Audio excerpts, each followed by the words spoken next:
Dream Team, it's your boy Neal back with another reaction video, guys. Here we are with, after 7 years in Germany, this shocks me about the USA. Before we jump in, make sure you guys subscribe to the channel, ring notification bell, get a video a thumbs up so it gets suggested.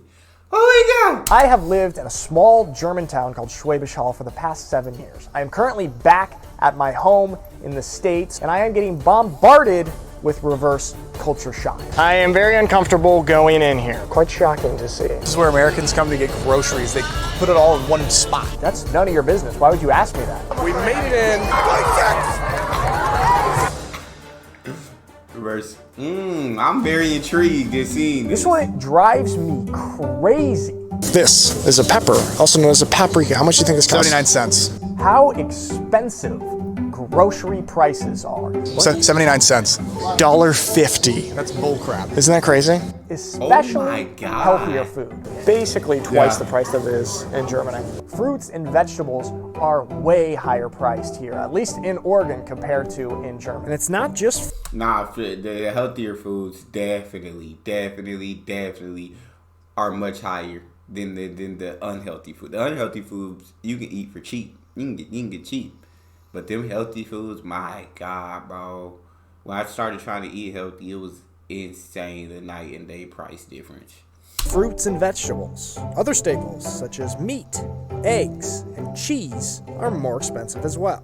Yeah, everything is very expensive. I was looking it up. Actually, you can compare a lot of the prices. Check out some of these price differentials. There's a cost of living calculator where I compared tons of different items between Germany and Portland, Oregon. Tomatoes, 125.2% more expensive. Apples, 130.2%. Don't eat those. Oranges, 134.7%. I like oranges. I do like oranges. God damn. More expensive in Portland, Oregon than in Germany. And you see why a lot of Americans are unhealthy, because it is so much cheaper to eat low quality or fast food here in the States. This is often why in the States poverty and obesity are related, just because it is so difficult for people to eat healthily at a reasonable price. And I'm Yep. Completely agree. Is it possible? Is it doable? Yeah, it is doable. It is possible.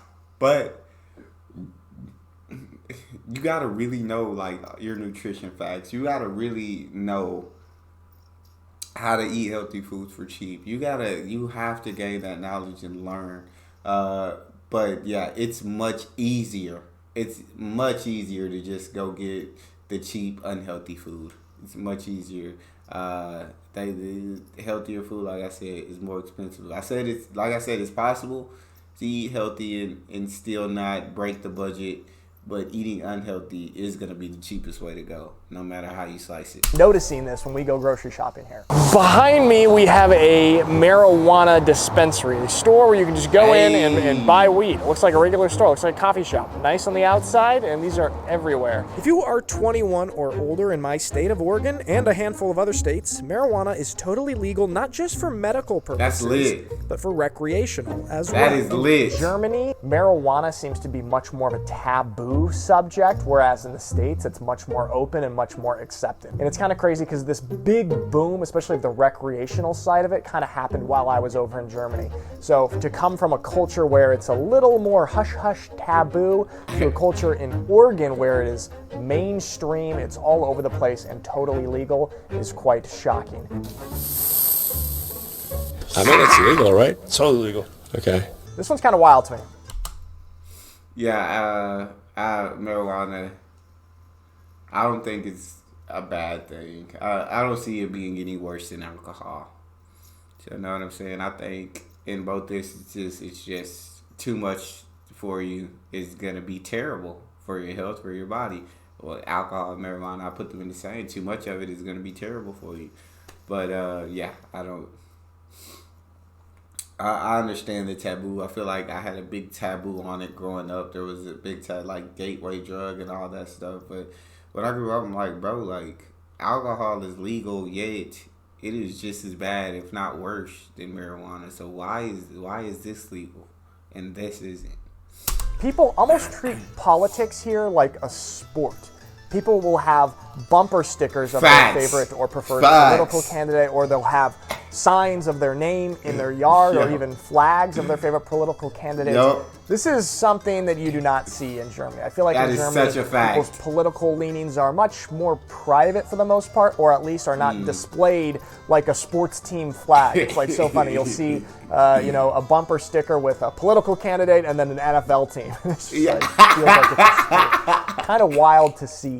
This one is That quite is true. interesting, and it is shared by many Americans that I know that went over to Europe and now come back in the States, and also with Laura, is that for the first few days of coming back to the States, you feel just a little bit sick. When I started eating American food, I got really sick. My tummy hurt, and then I started to get all bloated and had depression.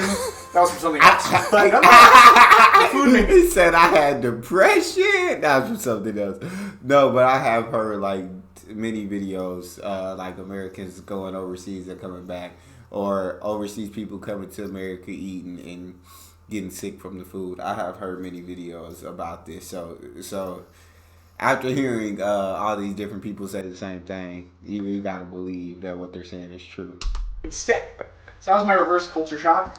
Oh, gotta take this. Yep, go for mine. It's kind of like this low-grade nausea. And it happens to me almost every single time I come back to the States after being in Germany for a prolonged period. And my theory is that my body, having lived in Germany for many months at a time, has gotten used to not having all of these American chemicals and preservatives and stuff in the food. And then when I come back to the States and start eating American food, my body is just shocked at the amount of chemicals and different things that we put in our food, and it has like a negative reaction to it. Guys, I've got a bit of a problem. I'm back in the States right now, as you know, and I purchased NFL Game Pass International, but it does not work in the States. It's geo-blocked here. Luckily, I've also got a solution. I just switched my IP address back to Germany, and then I could watch no problem. And that is thanks to the sponsor of today's video, CyberGhost VPN. Hey. I do the same thing when I'm in Germany and I want We to. are gonna CyberGhost skip has this sponsor. 9,000 servers in over 90 different countries, and its 38 million worldwide users have made it the. All right, back to the video. We are going to a high school football game. So Woo, sunset! You got the face paint? Having football, my football, American football, be the most popular sport. Obviously, in Germany, American football is a smaller sport, more of a niche Yeah. sport. It is growing, but it is not popular like the way it is here in the States. We went to a high school football game, and it was so fun and cool to see just how football-centric American culture is. The whole community coming to this high school football game, little kids, the youth teams, all the way up to parents and grandparents, and seeing how football is just a very prominent and important part of American culture. I love that. It is so fun. High school sports are great. Football is great. And it is very positively shocking for me to be back in that.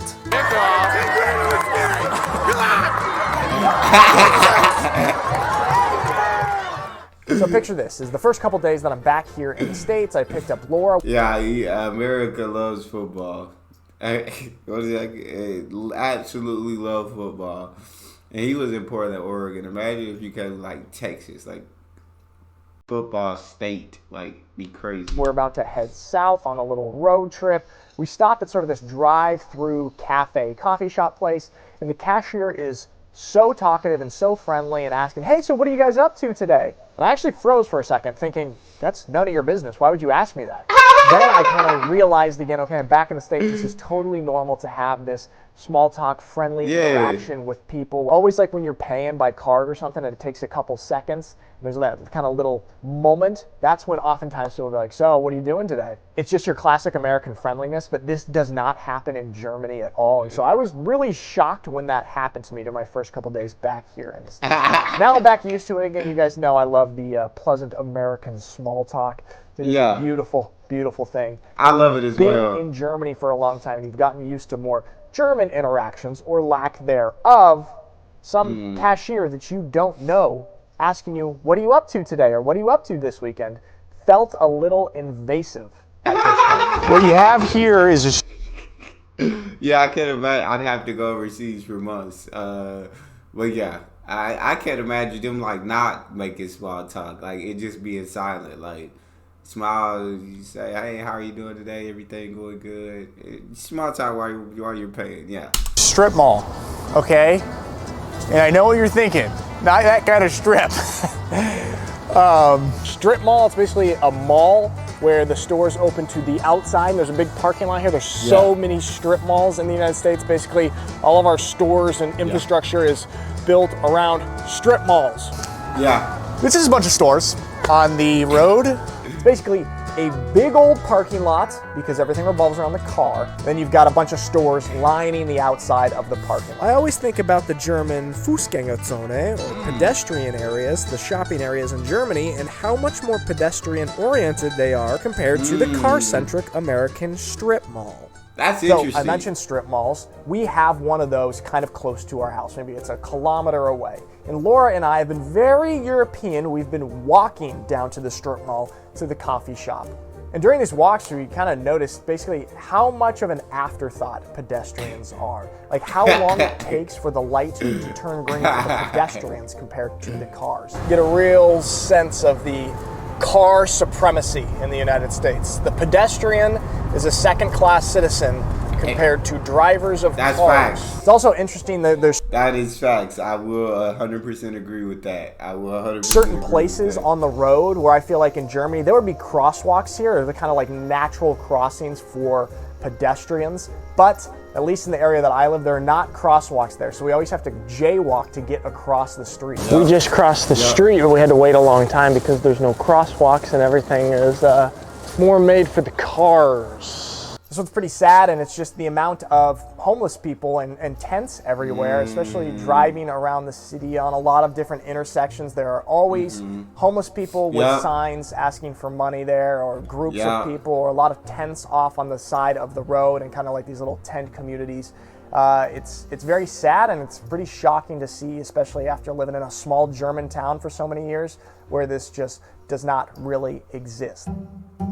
Definitely very sad. Definitely hate to see it. 100% though. Yeah, like every intersection you see a homeless person with this sign, and I feel like that's no matter where in America you go. Like, I guess every state or city has a richer part and their poorer part. How incomprehensibly large the United States is. I really noticed this with driving down to Yosemite with Laura the other week, and we're just driving for hours and hours and hours and barely passing through another state. You know, it took like 7 hours to get through my state to the next state. We are moving through Southern Oregon now, soon gonna cross into the Nevada border. If you drive like that in Europe, you're going to be driving through 3 different countries with 3 different cultures and 3 different languages. Of course, yeah, we've got pretty populated cities, but the space in between there is wild to think about. When we drove down to Yosemite, we went for an hour and a half without seeing another building or a gas station. It actually got kind of scary. We were worried that we were going to get stranded in the middle of nowhere. All right, guys, that's all for today. I want to give a shout out again to the sponsor of today's video, my friends at CyberGhost VPN, an awesome VPN at a great price.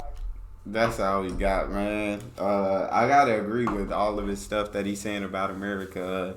He's speaking 100% facts. That's all we got. You guys got a favorite video suggestion? You can subscribe to Patreon or drop it in the comment section. It's your boy D Neal. Out.